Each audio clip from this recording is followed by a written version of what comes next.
नवंबर 2023 आज काफ़ी महत्वपूर्ण दिन है, इसलिए क्योंकि छठा चरण के जो बहाली हुआ था उसमें कहा जा रहा है कि 22,000 कैंडिडेट अब रास्ते पर आ गए हैं। मैं बात कर रहा हूं बीएड वालों को लेकर। आज जजमेंट आउट हो गया है, क्या कुछ है आपने देख लिया होगा, वीडियो भी वायरल अभी हो रहा है। जो जजमेंट जो सुनवाई चल रही थी उसका जजमेंट जो हुआ है वो वीडियो वायरल चल रहा है। अभी हमारे साथ माया शंकर मिश्रा जी हैं, साथ में उनके साथ जो भी टीम है आप देख रहे होंगे। सबसे पहले तो सर आपका बहुत बहुत स्वागत है।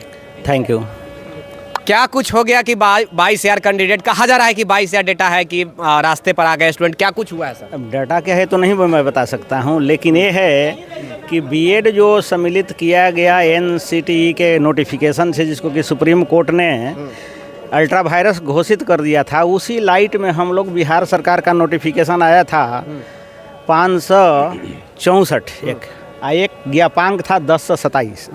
उसमें बीएड को सम्मिलित कर लिया जाएगा, जिसको हम लोगों ने यहाँ वायरस का चैलेंज किया था, जिसकी सुनवाई 23 तारीख को हुई थी, 23 नवंबर को आया। जजमेंट में पोस्ट हुआ था, जजमेंट आ गया, जिसमें कि रीट जो है हम लोगों का अलाउ हुआ और बीएड को डिसक्वालीफाई कर दिया गया, ऐसा जजमेंट में है।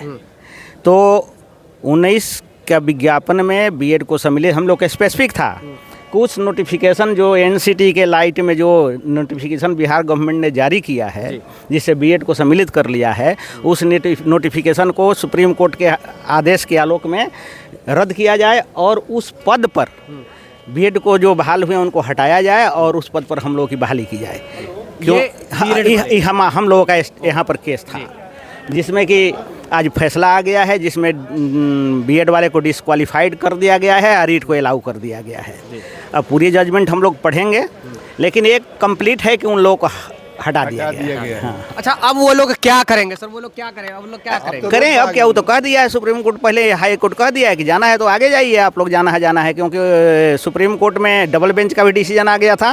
तो गवर्नमेंट के पास ये भी तो पावर है कि आगे जा सकती है। ट्रिपल बेंच का भी डिसीजन आ गया था, इसलिए जो भी उसके लिए अगला अदालत है, किसी को रोका थोड़े गया है, जाना है जहाँ जा सकता है। क्योंकि अभी सर्विस में रहते हुए वो जा सकते हैं सुप्रीम कोर्ट, सर्विस में रहते हुए जा सकते हैं, उसको उनका ना मैटर है। अब गवर्नमेंट को हटाना नहीं पड़ेगा, जब तक स्टे नहीं हो जाएगा तब तक तो उनको हटना है। तो किस बेस क्या था सर, जो आप हटाने का बेस क्या था? बेस यही था कि जो एनसीटीई जो गाइडलाइन इशू किया, बीएड को सम्मिलित कर लिया, वो 1 से 5 के लिए वो क्वालिटी टीचर है ही नहीं। क्वालिटी टीचर के लिए डीएलएड ही 1 से 5 के लिए है, जिसमें कि ये कहते हुए सुप्रीम कोर्ट ने उस नोटिफिकेशन को अल्ट्रा वायरस घोषित कर दिया था। तो वो जब क्वालिटी टीचर, क्योंकि जो आरटीई एक्ट जो है, राइट टू एजुकेशन एक्ट, उसमें ऑलरेडी लिखा हुआ है कि 1 से 5 के लिए क्वालिटी टीचर होना चाहिए, जिसके लिए डीएलएड उपयुक्त है, न कि बीएड। वो 6 से अपना आगे के लिए है। तो इसी आधार पर वहाँ सुप्रीम कोर्ट ने इसको हवाला देते हुए कि ऑलरेडी मेंशन्ड है राइट टू एजुकेशन एक्ट में, इसलिए जो एनसीटी का जो नोटिफिकेशन है, गजट नोटिफिकेशन, वो जो है अल्ट्रा वायरस है। केस नंबर क्या था सर? उसका केस नंबर कितना वो था, राजस्थान का हाई कोर्ट का डिसीजन था, जिसमें बीएड लोग गए थे खिलाफ में। ओके, उसका पहले भी हमने जिक्र किया है, इसके पहले भी मैं बोला था, जिसका जिक्र मैं कर चुका हूँ। उसी लाइट में यहाँ पर आज डिसीजन हुआ, जिसमें कि डीएलएड को बाहर कर दिया गया है, डिसक्वालीफाइड घोषित कर दिया गया। जब चूंकि 19 का ही हमारा केस था, बीएड बाहर है, तो बाहर हो जाएगा, डिसक्वालीफाइड कर दिया। चलिए, एक प्रश्न और है सर, एनआईओएस के लेकर अभी हमको जानकारी लेंगे। एनआईओएस वालों को सुप्रीम कोर्ट ने कहा कि 18 महीने का कोर्स है, इन सर्विस है। क्या लग रहा है कि इनके लिए भी कुछ आफत आ सकती है, जैसे अभी बीएड वालों को? आफत आ सकती है, इसलिए कि यहाँ जो एनआईओएस वाले केस जो किए थे ऑनरेबल हाई कोर्ट में हमारे, उसमें यहाँ से एक डिसीजन आ गया था कि उन लोगों को सम्मिलित किया जाए, जिसके लाइट में बिहार गवर्नमेंट ने एक निकाला चिट्ठी, एक ज्ञापांक जारी किया, जिसके आलोक में उन लोगों ने फार्म भरा, सबका बहाली हो गई। सुप्रीम कोर्ट कह दिया एक उत्तराखंड के केस में कि ये सेवाकालीन प्रशिक्षण है, ये वैलिड नहीं है अपॉइंटमेंट के लिए, इसलिए ये गलत है। तो उस लाइट में एक केस वहाँ उसमें एलपीए में पेंडिंग है, जिसमें कि ऑनरेबल हाई कोर्ट के सिंगल जज ने जो फैसला दिया था उसके खिलाफ में एलपीए पेंडिंग है। एलपीए का नंबर है, अभी दिमाग में नहीं आ रहा है, मैं बता देता अगर पहले से आप किए रहते तो, जिसकी 305/2021 शायद है कि 20 है, जो भी है ऑलरेडी पेंडिंग है।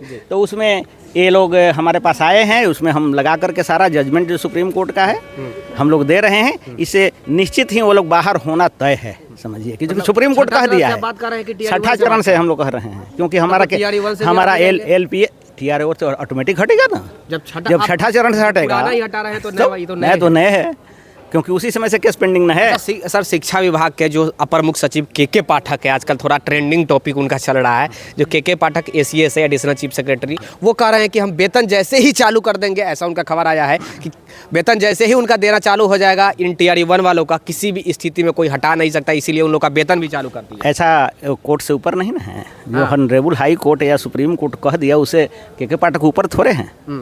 जो कोर्ट कहेगा उसको तो मानना है उनका ना, अपना मोनोपोली नहीं ना चलेगा।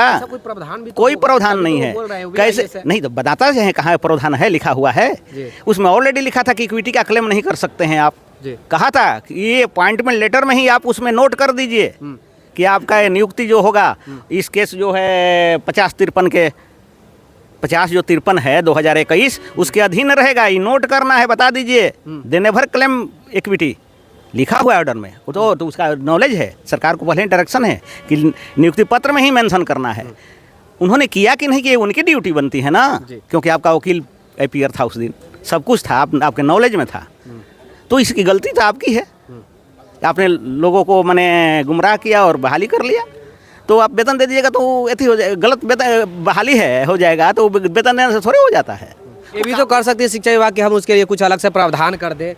ये तो देखिए, तो करेगी तो उसके हम लोग देखेंगे, प्रावधान अलग से करेगी तो वो भी देखेंगे नहीं वो कैसा लेटर निकालेगी, क्या निकालेगी, तो लेगी तो देखा जाएगा। अभी तत्काल तो बाहर होना है, मतलब तत्काल मान के चले कि बाहर करिए न दिया है। जी अभी छठा चरण जो बहाली हुआ, पहला TR BPSC से कहाँ लिया, BED वाले को लिया नहीं लिया, खत्म हुआ, तो उसको मान गया, अब क्या करेगा, अब बाकी है 19 वाला। आप तो सर 22,000 स्टूडेंट को रास्ते पर उतरवा दिए हैं, तो हम लोग क्यों उतरवाएंगे भाई, DLED का लड़ रहा है अपने हक के लिए, हम लोग कौन है लड़े, तो आप ही केस लड़ना तो नहीं लड़ वकील का काम है। देखिए लड़ना हम लोग का थोड़े है, जो आएगा जिसके पक्ष में हम लोग बहस करते हैं, ये हम लोग उसमें कहाँ माने थी, जो आएगा तो उसका तो बहस करना ना है, क्योंकि हम लोग की ड्यूटी है कुछ यहाँ ना। मैसेज युवाओं के लिए, युवाओं के लिए मैसेज ये है कि सही होना चाहिए, हम लोग का यही हमेशा रहता है कि भाई कानून जो साथ न्याय हो, सभी के साथ न्याय हो, वो भी अपने हक के लिए आए, चाहे नौकरी से बाहर होकर ही न्याय दे। नहीं वो भी अपने आके लड़ सकते हैं, लड़ने के लिए उनको छेका नहीं गया है, अपना हक क्यों नहीं मांगेंगे, न्याय से ही ना हक मांगेंगे, अगर उनको मिल जाता है तो अच्छी बात है। सबसे बड़ी बात है कि गवर्नमेंट का कोई भी डिसीजन हो वो सॉलिड फाउंडेशन पर हो, ये नहीं हो कि किसी के व्हिम्स पर। कोई पॉलिसी मेकर है वो ने उन्होंने कह दिया कि ये सर्कुलर निकाल दो और रन कर दिए, और वो फाइनलिटी नहीं है। अकॉर्डिंग टू लॉ वो अगर करेक्ट है तो फिर कहीं कोई दिक्कत नहीं है, लेकिन अकॉर्डिंग टू लॉ वो अगर कहीं पर नहीं करेक्ट है, वो फाउंडेशन नहीं बेस्ड है अगर, तो वो डिसीजन फिर चैलेंज होगा, तो फिर कोर्ट का तो काम है अकॉर्डिंग टू लॉ इंटरप्रेट करना डिसीजन ऑफ द एग्जीक्यूटिव, तो वो कोर्ट अपना करते रहेगी। अब उसमें उसको ये मतलब नहीं है कि गवर्नमेंट को बेनिफिट हो रहा है या सिटीजन को हो रहा है या इंडिविजुअल को हो रहा है, लॉ इज लॉ, उसका इंटरप्रेट करता है कोर्ट। देखिए आज जी बोलिए। सभी को न्याय संगत तर्कों के साथ आना चाहिए और इतने से हताश नहीं होना है, और जो उनका नया पहलू है उससे आए और जुड़े, और उसके बाद वो अपना न्याय संगत तर्क देते हुए केस कोर्ट में आए, या उन्हें लगता है कोई नया पहलू दिखता है तो नया पहलू के साथ उनका अपीलीय कोर्ट में भी स्वागत है। जी देखिए आज 6 दिसंबर 2023 से BED वालों को छठा चरण से बाहर कर दिया गया। ये पिछले 23 तारीख को ही जजमेंट सुरक्षित रख लिया गया था, लेकिन आज जजमेंट आउट हो गया है। आपने देख लिया होगा कि जो बहस जो चल रहा था हाई कोर्ट के एडवोकेट साहब और साथ ही जज के बीच में जो बहस चल रहा था, वहाँ पे कह दिया गया कि अब BED वाले छठा चरण से बाहर हो गए। कहा जा रहा था कि गवर्नमेंट के अनुसार 22,000 कैंडिडेट ऐसे हैं जो आउट हो रहे हैं और 22,000 कैंडिडेट अभी बाहर हो चुके हैं छठे चरण बहाली से। अब देखना काफ़ी दिलचस्प ये होगा कि BED के बाद क्या बाकी में NIOS वाले स्टेबल कर पाते हैं या नहीं कर पाते हैं, चाहे मैं बात करूँ छठे चरण की बात करूँ या फिर TRE 1 की बात करूँ। विशेष जानकारी के लिए द टाइम्स ऑफ भारत के साथ अवश्य जुड़े रहेगा सहयोगी कैमरा पर्सन राजेश राज के साथ, पटना हाई कोर्ट। धन्यवाद।